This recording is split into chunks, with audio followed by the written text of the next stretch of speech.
D2L, like most other learning management systems, uses modules to organize course content. You can organize your material according to time frame by setting up modules to hold content for each week of the course.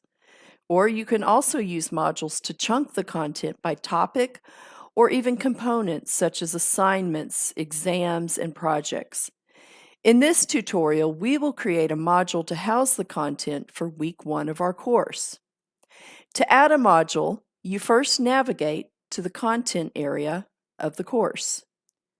And as you can see, D2L provides a reminder that you must first set up modules before adding any content. And notice that while you can import course frameworks, we will be setting up our course manually. So to add our first module, we will simply locate the Add a Module text input box in the left-hand menu, and we're going to type in the name for our first module. We hit a return or enter on our keyboard, and we have created our very first module. So at this point, we can also add a description for our module.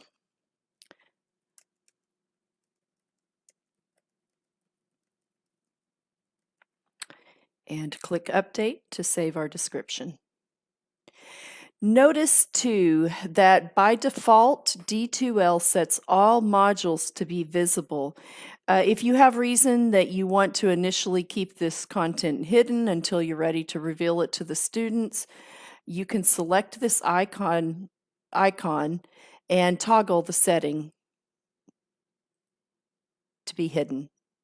So the slash through the I shows you that the content will remain hidden to the students. And then we also have the option, if we wish, to further organize our weekly content into submodules. We will save that for another time, though.